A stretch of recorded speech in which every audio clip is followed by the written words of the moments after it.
Good morning students. जैसा कि कल हमने अध्ययन किया था रोजगार व आय का पूर्ण परंपरावादी मॉडल, उसमें हमने अध्ययन किया था रोजगार के परंपरावादी अर्थशास्त्रियों के रोजगार का परंपरावादी सिद्धांत की मान्यताएं और उसमें उत्पादन तथा रोजगार के निर्धारण के बारे में।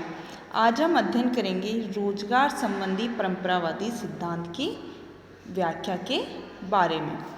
अब जैसा कि रोजगार के परंपरावादी सिद्धांत के अनुसार पूंजीवादी स्वतंत्र अर्थव्यवस्था में पूर्ण रोजगार क्या है, एक सामान्य स्थिति होती है और अल्पकाल में ये तभी संभव होती है जब किसी भी प्रकार की बेरोजगारी नहीं पाई जाती। और अगर अर्थव्यवस्था में बेरोजगारी भी होती है तो आर्थिक शक्तियाँ स्वयं ही इस प्रकार से कार्य करती है कि बेरोजगारी की अवस्था समाप्त होकर पुनः अर्थव्यवस्था में पूर्ण रोजगार की स्थिति कायम हो जाती है। तो जो रोजगार का परंपरावादी सिद्धांत है वो प्रमुख रूप से दो मान्यताओं पर टिका हुआ है, दो तथ्यों पर आधारित है और वो है सेका बाजार नियम और मजदूरी ब्याज तथा कीमतों की लोचशीलता पर। अब जैसा कि हमने सेके बाजार नियम का अध्ययन पूर्व में कर लिया है, तो आज हम अध्ययन करेंगे केवल मजदूरी ब्याज तथा कीमतों की लोचशीलता के बारे में।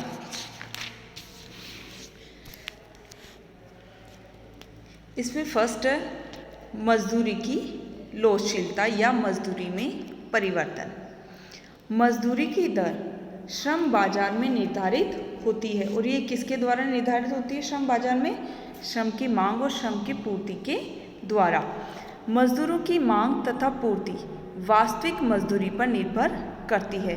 वास्तविक मजदूरी का अनुमान मौद्रिक मजदूरी को कीमत स्तर से भाग देकर लगाया जाता है। अर्थात वास्तविक मजदूरी क्या होती है? W मौद्रिक मजदूरी, W अपॉन P कीमत। तो वास्तविक मजदूरी क्या हो गई? W upon P।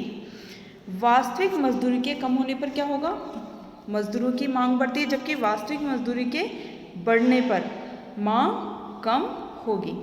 जब अर्थव्यवस्था में बेरोजगारी पाई जाती है तो मजदूरों की मांग उनकी पूर्ति से कम होती है, इसीलिए क्या होगा? उससे नगद मजदूरी कम हो जाएगी। और यदि कीमत स्तर स्थिर रहता है या फिर कीमतों में नगद मजदूरी में होने वाली कमी की तुलना में कम कमी होती है तो नगद मजदूरी कम होने के कारण क्या होगा? वास्तविक मजदूरी भी कम हो जाती है और वास्तविक मजदूरी कम होने से श्रम की मांग बढ़ती है तथा बेरोजगारी दूर होकर अर्थव्यवस्था में पूर्ण रोजगार की स्थिति उत्पन्न होती है। अब जैसा कि वास्तविक मजदूरी और रोजगार के संबंध को हम निम्न समीकरणों के द्वारा समझ सकेंगे। N D equals to function of W upon P। यहाँ पर एन डी क्या है? श्रम की मांग। F फंक्शन, W अपॉन क्या है? वास्तविक मजदूरी। तो यहाँ पर श्रम की मांग वास्तविक मजदूरी का क्या है? घटता हुआ फलन है। नेक्स्ट इक्वेशन है NS equals to function of W upon P। NS है श्रम की पूर्ति, W अपॉन P जैसा कि वास्तविक मजदूरी। तो श्रम की पूर्ति वास्तविक मजदूरी का बढ़ता फलन है। मीन्स ऊपर वाले इक्वेशन में तो श्रम की मांग और वास्तविक मजदूरी में कैसा संबंध पाया जाता है? विपरीत। जबकि श्रम की पूर्ति और वास्तविक मजदूरी में प्रत्यक्ष संबंध पाया जाता है। अर्थात वास्तविक मजदूरी के बढ़ने से श्रम की मांग कम होगी तथा वास्तविक मजदूरी के कम होने से श्रम की मांग बढ़ती है, इसीलिए ये संबंध कैसा हो गया? श्रम की मांग और वास्तविक मजदूरी के बीच में विपरीत संबंध। इसके विपरीत श्रम की पूर्ति और वास्तविक मजदूरी में कैसा संबंध होता है? प्रत्येक संबंध होता है। अर्थात वास्तविक मजदूरी के कम होने से क्या होगा? श्रम की पूर्ति भी कम होगी तथा वास्तविक मजदूरी के बढ़ने से श्रम की पूर्ति भी बढ़ेगी। तो इसीलिए वास्तविक मजदूरी और श्रम की पूर्ति के मध्य प्रत्यक्ष संबंध पाया जाता है। और मजदूरी की दर में होने वाले परिवर्तन श्रम की मांग तथा पूर्ति को पूर्ण रोजगार के स्तर पर रखते हैं। परंपरावादी अर्थशास्त्री ये भी मानते हैं कि यदि मान लो किसी अर्थव्यवस्था में बेरोजगारी पाई भी जाती है तो क्या होगा, नगद मजदूरी कम हो जाएगी, और नगद मजदूरी के कम होने से क्या होगा, वास्तविक मजदूरी कम होगी, जिससे मजदूरों की मांग बढ़ेगी और पूर्ण रोजगार की स्थिति प्राप्त हो जाएगी। तो इसीलिए श्रम बाजार संतुलन की स्थिति में कब होगा, जब श्रम की मांग और श्रम की पूर्ति एक दूसरे के बराबर होंगे। इसे हम एक रेखा चित्र के माध्यम से समझेंगे।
क्या है? मुद्रा की कुल पूर्ति। और पीटी क्या है इस समीकरण में? मुद्रा की कुल मांग। अब एम क्या है? मुद्रा की पूर्ति। पी है कीमत स्तर। वी है मुद्रा का परिचलन वेग। और टी है व्यापार की मात्रा। तो मुद्रा की पूर्ति और मुद्रा का परिचलन वेग के गुणा से हम क्या ज्ञात करते हैं? मुद्रा की कुल पूर्ति। और कीमत स्तर और व्यापार की मात्रा के गुणा से हम ज्ञात करते हैं मुद्रा की कुल मांग। तो इस समीकरण से हमें ये ज्ञात होता है कि कीमत स्तर तथा मुद्रा की पूर्ति में कैसा संबंध होता है? प्रत्यक्ष संबंध होगा, अर्थात P बराबर equals to function of M। कीमत स्तर मुद्रा का फलन है। तो जो समीकरण एक है MV इक्वल्स टू PT, तो इस समीकरण से क्या ज्ञात होता है कि पूर्ण रोजगार की स्थिति को कायम रखने के लिए क्या आवश्यक है? मुद्रा बाजार में भी संतुलन होना चाहिए। जैसा कि हमने श्रम बाजार में संतुलन और वस्तु बाजार में संतुलन का अध्ययन किया है, उसी तरह से मुद्रा बाजार में भी संतुलन होना चाहिए। परंपरावादी अर्थशास्त्रियों के अनुसार क्यों होना चाहिए? क्योंकि पूर्ण रोजगार की स्थिति को तभी कायम रखा जा सकेगा। इसीलिए मुद्रा बाजार में भी संतुलन तभी होगा जब कुल पूर्ति कुल मांग के बराबर होगी, means MV equals to PT। यदि किसी अर्थव्यवस्था में बेरोजगारी पाई जाती है तो नगद मजदूरी कम होगी, और नगद मजदूरी कम होने से अधिक श्रमिकों को रोजगार मिलेगा। इससे क्या होगा? उत्पादन बढ़ेगा। यदि मान लो कुल मांग जो कि PT है उसमें कोई परिवर्तन नहीं आता तथा व्यापारिक सौदे मीन्स T स्थिर रहता है तो कीमत स्तर कम हो जाएगा, लेकिन नगद मजदूरी में ज़्यादा कमी आती है तथा कीमत स्तर में कम कमी आती है। और वास्तविक मजदूरी कम होने के कारण रोजगार में तब तक वृद्धि होती रहेगी जब तक कि पूर्ण रोजगार की स्थिति प्राप्त नहीं हो जाती। अब हम इसे समझेंगे एक रेखा चित्र के माध्यम से।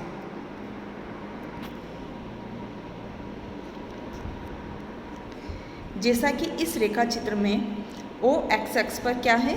कीमत स्तर है तथा OY अक्ष पे क्या है? वास्तविक आय या फिर उत्पादन। M1 तथा M2 रेखाएं जो कि मुद्रा की क्या है? दी हुई पूर्ति पर कीमत स्तर तथा वास्तविक आय के संबंध को प्रकट कर रही है। कौन सी दो रेखाएं? M1 और M2। जब मुद्रा की पूर्ति M1 है तो M1 वक्र से ज्ञात होगा कि कीमत स्तर क्या है? OP1 है तथा पूर्ण रोजगार वास्तविक आय कितनी है? OY। अब इनमें क्या पाया जाता है? विपरीत संबंध पाया जाता है, क्योंकि कीमत स्तर कम होने पर वास्तविक आय क्या होगी? बढ़ेगी। इसके कारण क्या होगा? मांग बढ़ेगी तथा रोजगार बढ़ेगा, तथा कीमत स्तर के बढ़ने पर वास्तविक आय कम होगी और इसके फलस्वरूप मांग कम होगी तथा रोजगार का स्तर कम होगा। तो इसीलिए मुद्रा की पूर्ति बढ़कर मान लो M1 से क्या हो जाती है? M2 हो जाती है, तो कीमत स्तर भी बढ़कर क्या हो जाएगा? OP2 हो जाएगा, क्योंकि अर्थव्यवस्था में क्या है? पूर्ण रोजगार है। इसीलिए वास्तविक आय OY में कोई परिवर्तन नहीं होगा तथा पूर्ण रोजगार की स्थिति बनी रहेगी और मुद्रा बाजार में संतुलन भी रहेगा। तो इस प्रकार से ये था मजदूरी, ब्याज की दर और कीमतों में लोचशीलता। सेकंड है सेका बाजार नियम, जिसका हमने पूर्व में अध्ययन कर लिया है। सेका बाजार नियम क्या कहता है? सेके बाजार नियम के अनुसार पूर्ति अपनी मांग का निर्माण क्या करती है? स्वयं ही करती है। मीन्स एक अर्थव्यवस्था में जितना भी उत्पादन किया जाता है वह सब बिक जाएगा और इसमें अति उत्पादन की समस्या उत्पन्न नहीं होगी। और किसी अर्थव्यवस्था में बेरोजगारी की स्थिति उत्पन्न भी होती है तो वो क्या किससे दूर हो जाएगी? मजदूरी की दर कम हो जाने से वो दूर हो जाएगी। तो इस प्रकार से जो रोजगार का परंपरावादी मॉडल है उत्पादन एवं रोजगार के निर्धारण का, वो दो मान्यताओं पर टिका हुआ है, मेनली मजदूरी, कीमत और ब्याज दर की लोचशीलता और सेका बाजार नियम, जिसका हमने अध्ययन कर लिया है।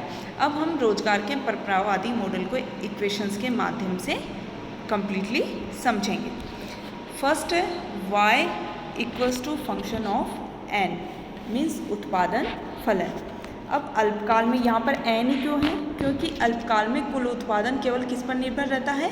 रोजगार के स्तर पर निर्भर रहता है। जबकि दीर्घकाल में किस पर निर्भर रहता है? जैसा कि मैंने पूर्व में बताया है, LKNT, भूमि, पूंजी, श्रम और तकनीक पर निर्भर रहता है। लेकिन अल्पकाल में भूमि, पूंजी और तकनीक क्या रहते हैं? स्थिर रहते हैं। इसीलिए अल्पकाल में कुल उत्पादन केवल किस पर निर्भर रहता है? रोजगार के स्तर मीन्स श्रम की मात्रा पर।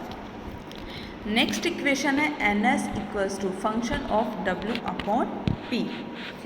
श्रम की पूर्ति वास्तविक मजदूरी का फलन है। मीन्स श्रमिकों की पूर्ति वास्तविक मजदूरी पर निर्भर करती है। और जैसा कि पूर्व में बताया है कि श्रमिकों की पूर्ति और वास्तविक मजदूरी में कैसा संबंध पाया जाता है? प्रत्येक संबंध पाया जाता है। नेक्स्ट है ND equals to function of W/P। श्रम की मांग वास्तविक मजदूरी का फलन है। फलन कैसा है? अप्रत्यक्ष फलन है। मीन्स श्रम की मांग और वास्तविक मजदूरी के मध्य कैसा संबंध पाया जाता है?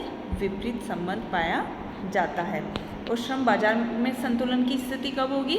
जब NS इक्वल्स टू ND होगा। मीन्स श्रम की मांग और श्रम की पूर्ति एक दूसरे के बराबर होंगे। S equals to function of R। बचत ब्याज का क्या है? प्रत्यक्ष फलन है। मीन्स बचत ब्याज की दर पर निर्भर करती है और बचत और ब्याज की दर के मध्य प्रत्येक संबंध पाया जाता है। I equals to function of R। निवेश ब्याज की दर पर निर्भर करता है, लेकिन निवेश व ब्याज की दर के मध्य कैसा संबंध पाया जाता है? विपरीत संबंध पाया जाता है। S equals to I। वस्तु बाजार में संतुलन कब स्थापित होगा? जब बचत और निवेश एक दूसरे के बराबर होंगे। Next MV equals to PT। मुद्रा की मांग परंपरावादी अर्थशास्त्रियों के अनुसार किस लिए की जाती है? केवल लेन देन के उद्देश्य के लिए की जाती है। और कीमत स्तर तथा मुद्रा की पूर्ति में कैसा संबंध पाया जाता है? प्रत्येक संबंध पाया जाता है। और मुद्रा बाजार में संतुलन की स्थिति तभी होगी जब MV इक्वल्स टू PT एक दूसरे के बराबर होंगे। मीन्स मुद्रा की पूर्ति और मुद्रा की मांग एक दूसरे के बराबर होंगे। तो ये था इक्वेशन के माध्यम से रोजगार का परंपरावादी मॉडल। Thank you.